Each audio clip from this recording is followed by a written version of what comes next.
dispensary is going to charge different for it. And I think, in a new immature market, everything's the same. Weed's weed, dabs are dabs, rosin, and there's no kind of low shelf, mid shelf, top shelf. It's not until the market matures that those things, and we're the most mature market in the country. Yeah, and even deeper than that, when they're talking about like the distillate carts, they're asking, why don't you have a hybrid sativa indica on the distillate cart, bro? The one that has a strawberry cream fake terps in it. Yeah. I'm like, because it tastes like fucking Kool-Aid, bro. Yeah. Like, shut up and it's THC. Go. Because you're buying it for $8, bro. Just get it and smoke it. It's a $10 cart, bro. Chill out.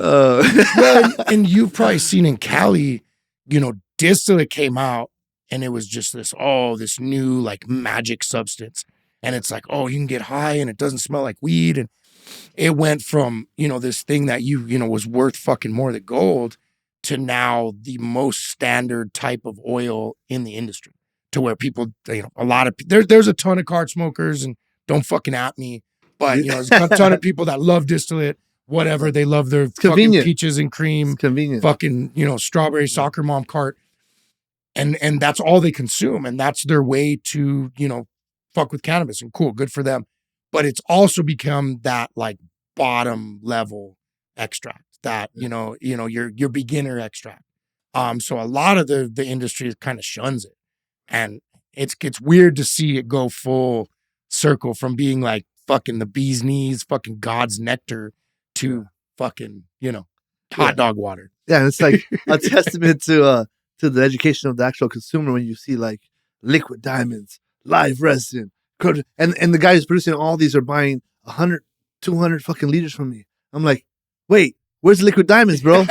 Where's the live resin? He's like, I'm making 400,000 carts. I can do the math, bro. Like, you're putting all this. Well, and it's funny you say that. And this has plagued the industry, is the live resin, cannabis terpene, infused distillate that has been labeled everything but really what it is. Yeah. And I think that really pushed some like mids information to the community that, confused fuckers. Yeah. The liquid diamonds, tell them what it is. You just fucking, you boiled the THCA, like, you know what I mean? Yeah. You distilled, BHO instead of fucking alcoholic extract. Yeah. It's crude. And so and that's another thing I've gotten arguments with people about is there a difference between decarbed isolated THCA and decarbed distillate or regular distillate? Yeah, there's not much. There's not much, but if you're into smoking crazy, hints of a little bit more energetic, and I think what it is the aged D9. I'm talking about aged D9 opposed to fresh D9, and that aged D9 probably gonna have more CBN or something. Correct. So you can be more couch lock out, whatever it is. But I think at a level of both done perfectly, let's say that distillate is fresh, clear same 9, trim, clear Delta 9, Water Tech. To isolated THC. Oh no, no difference. No difference. And so it just depends on what the market is flush with. Yeah. Are we flush with disty material? Are we flush with fucking now THCA? Yeah. So and then it all comes down to the good actors. Are these guys gonna put out that this is live resin? Are they gonna put out there that, hey, this is fucking liquid diamonds when you're putting this in the cart? At the end of the day, it's like if you really pay attention to who's building something, and who's making money, and who's just getting by. It's about the quality of person. Well, and we've talked about that too. Is your brand a hype brand that you use, consume, or is it a craft brand? Is it connected to legacy, extractors, legacy growers, people that really have skin in the game, or is it, are you buying products from a corporate Chad company? And I think we're really going to start to see the difference in those real cannabis culture companies next to these corporate companies that are just there to boost margins and get this fucking, Yeah, at the end of the day, I'll tell you, the legacy guy's going to win. He's jumping out of a window when he's 16 years old with a bong and a weed pipe when the cops are coming, Shout out to PK Bros. Yeah. and that guy's going to care more about that product at the end of the day. And not even fuck the product. The product's the product, weed's weed. At the end of the day, he's going to care more about the people. And at the end of the day, that's like, I saw Burner on some podcast, on the ICM or IMC or whatever it is. And he keeps posting it because he's getting a lot of hits. It's Burner Jungle Boys. Yeah. And he's talking about, and Burner gets on, and he's done his thing. He's great. But he's talking about like, oh, we signed these deals and we get with the people, and then they get this kind of traction. They get this traffic, and then they get to their heads, and then they bounce, and some people do what they got to do, and they break this deal up, and we end up cutting ways, parting ways, let you go. And I was thinking about that, like, man, like he runs the IP deals. It's great. He brings the spotlight. Yeah. He brings the floodgates. But at the end of the day, of equal value, I mean, in aggregate, of equal value is the producer. 100%. It's like, dude, this guy knows what he's doing. Well, and that's why if you look at, fuck it, we'll just say it. If you look at Cookies and you look at his brand in the different states, all the different states have different success rates. Cookies San Francisco or whatever, Cookies California, great. They did awesome because they were connected to the right producers, the right growers. When you have a hype brand, once again, you're just putting a name on somebody else's work. So yeah, you can fucking, put a name on, whatever. If that someone else's work isn't quality and fucking bomb fire shit to begin with, the brand's just going to fizzle out. So I think the states that Cookies has done well in, they're just attached to really good producers. Touch the right producers. Yeah. And it's like, we've worked for several big names. Some of them I won't even say, but we worked for some names that everybody knows that you would know if I told you. Oh yeah. And it's like, and we've done all their product, their service, whether it's co-packing or whether it's delivering their stuff, we're producing it or making it or white labeling it for them. And we've done such a good job that we've had them, when they're in their meetings, whatever, bring other people to the table. Like, and they don't know it's us. Yeah. So like, oh, they think that they're doing it for them because their shit's so good. Yeah. And we're like, hey, how come we're doing this guy's stuff? And it's like, it's part of, sign the IP agreement. Let's just run it. It's like, and at the end of the day, it's like, those guys have so much fucking work and sweat. Like the producers, the lab guys, when they do get these deals going, they start seeing the money split. When the money comes in, they start seeing they're waiting 90 days for their money. This guy's getting his money. He's on terms. He's getting paid out the door, out the gate. He's getting his wire in the check, all that stuff. And you're putting all the work in and waiting for your money, which is a smaller cut sometimes. Crazy, dude. It's nuts. The dynamics of this industry. And when you get to the more mature markets, so, you're in Cali, probably one of the most mature markets. When you get into these more mature markets, it's really crazy to try to follow the line of who's making what, who produced the product, who actually, extracted it, to who's bought the leader or whatever and repackaged it. And it just becomes this crazy web. And like you said, at the end of the day, a lot of people are just middlemaning shit they don't even need to. They can just be working directly with the people they need to. But 100%. And like, there's good people. It's branding and marketing. There's branding and marketing. There are some people like ProPen. Shout out to ProPen. Yeah. That guy, I haven't been a big part of his thing. We worked with him as distributor for a minute, but then he started he is a guy who's in his shit. Yeah. Who is in every flavor, who's in every type of extract that he puts in his pens, who's in every piece of hardware. He's in that shit. And he's putting out something that he really loves unique to smoke. to find a company like that where they've... Rare. Because everybody, a lot of people franchise and a lot of people sell their branding, their packaging, their look. But it's really unique to find a company that actually interjects themselves into the process, into the whole process and really still, try, I when we first started out, I thought that was our edge. Is I dabbed everything we fucking extracted. I can't quite dab everything we extract now because of the, but there's still a certain standard level that we put to it that we still put back when we were dabbing everything. Yeah, but same thing, if you can grow a brand and you can still physically keep that control over the quality, I think at the end of the day, that separates, the big boys from the fucking fakers. What happens is some guys get into it. They might want to have that intention. Yeah. And when they realize they have to actually know business in this thing. And it's like, especially in Cali, you got to know business. Well, we were just talking about that. I was asking you if you were still with, if your group was still doing business with another group that you guys did. And you said no. Yeah. And shit changes, you know, and it might be a court case. Yeah. You know what I mean? And shit can go south real quick. So I think it's so important that you pick who you do business with. And make sure that's everything. Yeah. That's the 98% of the go of the green light is who you're doing business with. PK Bros, he's my partner, and this guy's my brother. Yeah. It's like, I would trust him with $2 million in the bank, $2 million cash, whatever it was, trust him with it. Well, you guys knew each other before business, right? Yeah, a little bit before business. Yeah, that helps. And then when you meet a like mind that has that similar, work tenacity or just, goal tenacity, it, you can create fire, awesome partnerships. Yeah. So I'm glad you guys are still rocking together. That's cool. That dude's cool as fuck. You could sense those vibes, and then when it's real life, it's like, yeah, this shit's real. He's real about his shit. You guys really give me inspiration because the Cali companies specifically that are still doing well, because Cali's hard, dude. Yeah. Cali's rough, man. You guys have man. seen some fucking, the top of the market to the bottom, and to where you guys are just barely coming back out to, The blessing, I'll tell you right now, the blessing of the last dip, the last fucking crash was it choked a lot of fucking riffraff out. No. And you got the guys still in the game, still go, and that's why they're here. Yeah. It's a lot of old school guys. A lot of those new guys didn't make it. They just closed their doors, sold their equipment, whatever it was. And man, we're seeing it really helped the industry get a little stronger. Like, all these guys are real. You also got a lot of drama. That's what I talk with my guys about. Is it's not about being a flash in the pan. There's gonna, each market's gonna be oversaturated, and you're gonna have these companies go, oh, we made all these sales, boom, boom, flash in the pan.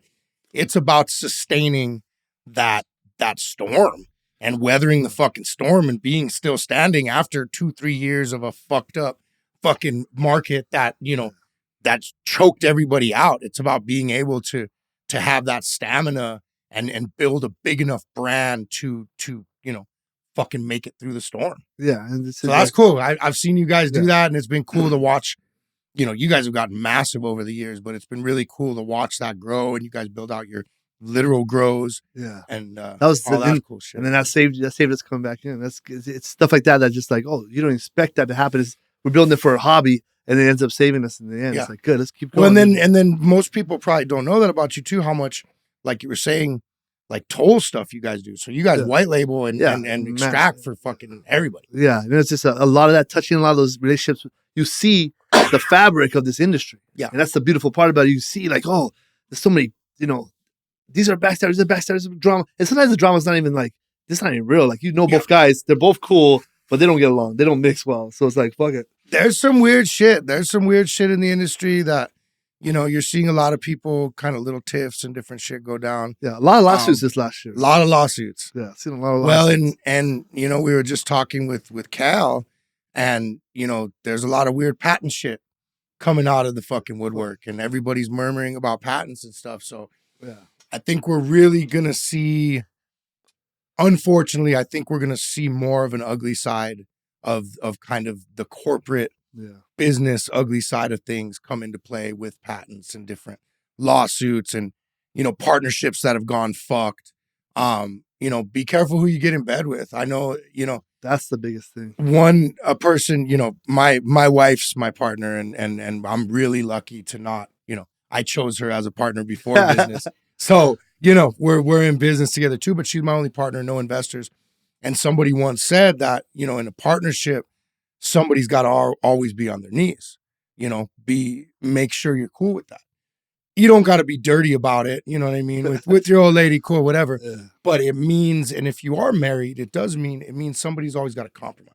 That a good relationship, somebody always, in a sense, has to give in to the others. Yeah. It might be one or the other at different times, but yeah, I'm pretty sure you're married too. Yeah. Your wife says it's fucking, this is the way it is, and I feel strongly about this. You say, oh, fuck, I love you, babe, okay. You know what I mean? And it might be some crazy low shit. You might be, fuck, I'll get the shovel. You know what I mean? But if she's really feels strongly about it, you have to back her, and you have to compromise in that situation. It's the same thing with a business partner. And so it's, it's hard working with your wife. But I think people really need to approach their business relationships with that much sincerity of, hey, this is serious. Somebody does need to be compromising at all times. Is this somebody that I can compromise with? Is this, whatever, other person, somebody I respect on a business level, somebody I admire, somebody I feel is going to make good decisions when I might not have the best fucking decision, or I might not have the best idea. So I think really approaching partnerships like with a good mind is smart. Just like relationships. You know what I mean? You don't want no fucking crazy chick. You know what I mean? Marrying no crazy chick and, having kids with her. Yeah, same thing. You don't want a successful business with some fucking idiot or some crazy person that you can't get along with. You can't hold on to that little dragon they have. It's like, fuck, dude. At the end of the day, it's like, that's that's what it is, the dance between the business partners you're talking. And then the real serious thing is how do they respond when shit hits the fan? Yeah. How do they respond when there's not money to pay for this thing? Yeah. Or how do they respond when, hey, we got to come pull a fucking 12-hour shift, or we got to put our heads together and figure this out? Yeah. Creative solutions. How are we going to do? So that shit really, like, it comes, and that's when shit hits the fan is when you see, that's what you do contracts for. Yeah. When you're doing contracts, anybody that's signing contracts out there, and you're going to be bored by reading these things, you're like, just picture the most fucking worst fucked up situation with the deal you got going on, and where's that at in the contract? And how's it unfold in the contract? Yep. Like I'm reading, I'm like, well, that would never happen. This guy would never turn into, not want to work with us and go somewhere else and then It happens. do con shit and scam stuff, or he would never, just do stuff behind our backs and put money in his pocket. But it happened. It happens. Money changes people. Yeah. Money changes people, and and a lot of times you might meet somebody or start doing business with somebody before you've really made any money with them or before they've made any money. And then you can almost see that mutation of, what people turn into when they go from having nothing to a little bit of fucking money in their pocket. And then all of a sudden they're a completely different person. Money and storms. So like our last, I'll talk a little bit about it. We had a vape brand. It was, it was struggling.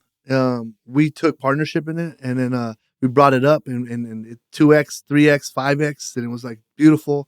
Growing very, very at a quick pace. It was like, hey, everything you want to see with a brand happen. Yeah, no, it's good We're all hardware. homies, we're all fucking hugging and everything. A little storm comes through, we go to get through it, and then we realize, hey, what's going on? This not working. Why? And the crazy part is, this other partner we had, we saw that he was weak. Yeah, and we're good. We're strong. I'm strong. We got him. Yeah. Like they say, you're the only as strong as that weakest link. So when that thing broke, we're like, oh, okay, we'll just fix it. And he can't. He don't want to fix it. Yeah. Okay, well, you now it's your fault. This broke. What's going on? And we gotta fix it. Yeah. No, he's not gonna fix. Okay, well, fuck. You're not worth the time. Go ahead and take off then. Do your thing. And that's tough, man. Because you guys had a good idea. You had a good thing going.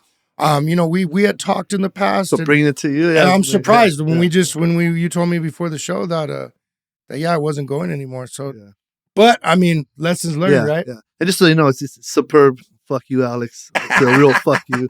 It's like they always tell me, like always the lawyers always like, don't say his name, don't do this. I'm like, fuck that dude. Well, and at the end of the day, you're protected by a certain right to you should be able to say what you need to say. Yeah. And I do.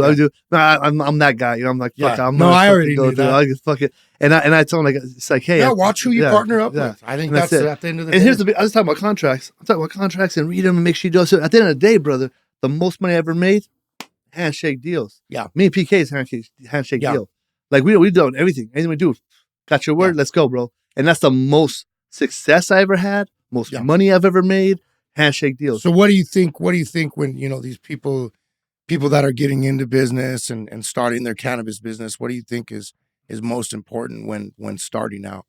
Number one, make sure you're adding fucking value. Yeah. Make sure you're adding value that is like, dude, I need this guy. Yeah. It's like, fuck, okay, if you got that sense, if you're scared to give something up, if you got some IP or some equipment that you're scared to give up, you're fucked. Yeah. Because eventually it's going to be given up and you're going to be out there. I think that's good advice. So add value. I think that's really good advice. I've seen guys that did that they didn't really have much. So they kept it real precious, like a little ring. And at the end of the day, they got passed by.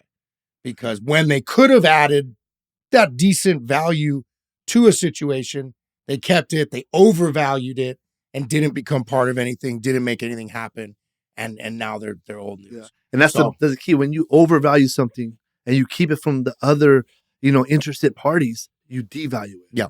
Real quick. So it's like, damn, it's that. And I know you're the type of guy that's like, you just fucking get in there and embrace it and you pour that passion on something and it's going to happen. Man, Farmers has been a crazy success story. I never thought it was going to take it to where I wanted it to go where it's at, but I never thought it was going to go as quick.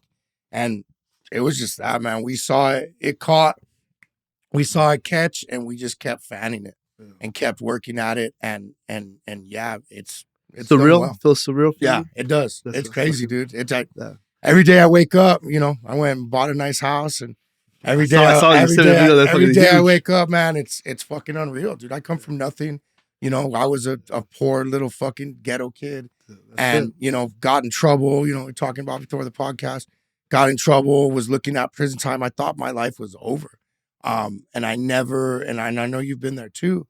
You want, and obviously you believe in yourself and you want to have the confidence, but you can get low enough where you don't think you're ever going to fucking do anything, be anything, amount to anything. Yeah. So to be there, to have been there, and then be where I feel like I'm at now, it's cool, man. That place you just described right now is like, that's our blessing disguise, curse, whatever. It's a blessing disguise. Well, that's what made us. Yeah. That's what forms a tenacious beast that goes after and gets what the fuck he wants. That's it. There's a scene in Fight Club. I don't know if you've seen Fight Club. It's like my mantra. Of course, watch that shit. So there's a scene in there when he's like got the fucking powder, his hands like reacting to some chemical burn, and these guy's in pain. He's screaming. He's trying to do like Usaba shit, trying to get out of this. He's like, oh fucking, I'm hide in my head. He's like, get out of it, feel the pain. And at the end of the whole fucking freaky scene, he's like, it's not until you've had nothing that you can do anything. Yeah, and that shit that hit home. That's fucking. Well, like that's the shit. I played football growing up, and it was like some of the only structure I ever had. But they say that you can't really accept a win until you've tasted the bitterness of defeat, and you can't really appreciate a real win. And that's so true, and I think that's true in life too, where you can't really appreciate success or doing good or accomplishing something great without really tasting that fucking other side of the spectrum. Yeah, without tasting shit. That's 100%. Like, I always tell people, like, prison for me was the worst and the best thing that ever happened to me. And like, if I had to do it all over, like, you got to go back to prison. Your life's going to be great again. Even more. Well, we've talked about your writings, and Yeah. everything, and how you kind of changed the man you were. On a personal level, we talked. Yeah. But yeah, we've talked about how it awoke something inside of you that you might not have ever had. Never. I would have never touched this, whatever that special sauce is. I would never. I was such like a naive little fucking weakly boy. Like, I was like, oh, scared. And I'm telling you, like, truth. Like, when I got the first weeks there in prison, I was like, am I gonna be a bitch? Am I gonna bitch? or like, am I gonna like bitch up and run from this thing, or am I gonna like face it? Yeah. And am I gonna? Do I have the courage to face this thing? Like, when you're in there, like, I don't know if you think you're a man out there, like, oh, that guy's fucking little pussy. No, when you're in there and you see someone get like stomped out, and something flies across and slides under your bunk, and you're sitting there watching this happen, you check what's under your bunk. It's a fucking molar. It's a tooth. The dude's tooth is, and you're like, what the fuck did that guy do? I don't want to do. First of all, second of all, these dudes are stomping this dude out, and it's like, and then that right there, that moment, it's like, am I a bitch? Yeah. Like, it's crazy. That fear, you feel that fear, and you're like, am I a bitch? When you start to see the animalistic, like, raw side of humans. Yeah. And depending on how you grew up and depending on what you saw, a lot of guys just don't know about that side. Yeah. And you might be gangster. You might have even gotten in street fights and whatever. But like you're saying, there's a different mentality in there, and it's a different type of animal. Savage. You're right about that. You know what I mean? Savage, it's yeah. So no, no. I've been It's like, there and I've felt it. Bro. Yeah, that right there, that savage switch. You've seen that, and later in life, being able to like use it in a positive way, like that savage switch. When you're in there, it's like it's animalistic. Yeah, it's very territorial. It's very. That's why the words are everything. You can't say bitch. Like, you can't. Unless you're gonna fight, like, you can't say it, and you can't say it. So it's like in there, it's very animalistic, and to the point, like, it's time to hit the savage switch. Sometimes in business, shit's grinding, and you're fucking just pounding your head to solve, and it's gotta hit the savage switch. Yep. And you gotta get in there. It's like, it doesn't matter what I gotta do. Yep. I'm gonna get it done. Well, it's survival, and I think once you've sparked that in your life, no matter how you sparked it, you know what I mean. You can use that, and you can harness that to do great things, and harness that energy to do whatever the fuck you want. Yeah, 100%. And I've seen you do it, and I'm proud of you, man. Yeah. And you look good, bro. You're fucking fit. A little TRT disclaimer, but it's healthy for you. I'm gonna get him on it. We're gonna get this guy. No, man, you look rocking. good. It's so good to see you, man. Yeah. I'm super excited about your success, and I'm glad you guys are out there fighting in Cali, fucking rolling with the punches, because it's a wild market, man. And insane. I really think you're right, though. I think the companies that have sustained the storm and stuck it out, the cream rises to the top. And I think each state will even out. Yeah. Where it evens out, may the the best prices win. Yeah. But that thing, like what you're building, and I know we're going to close it, but what you're building, something like this, you're like, oh, I got so many places I could touch right now. When it goes federal, when it goes legal, national, these are the brands that they're going to go. And that's the idea behind it, is to build something big enough that they can't shoo us away. Yeah, you just keep going. People calling you, hey, come put it in my state, come in my state. You just like playing your state. No, I'm excited, man. I'm excited to see your future too. And I think that the industry's got a lot of growing to do. And I think that, like you said, on a federal level and a national level, we're gonna see even more crazy shit that we couldn't even have dreamt of. Yeah. Well, thanks a lot, man. Appreciate it. Have a good one. Brother. Thank you. Welcome to the Pharm table.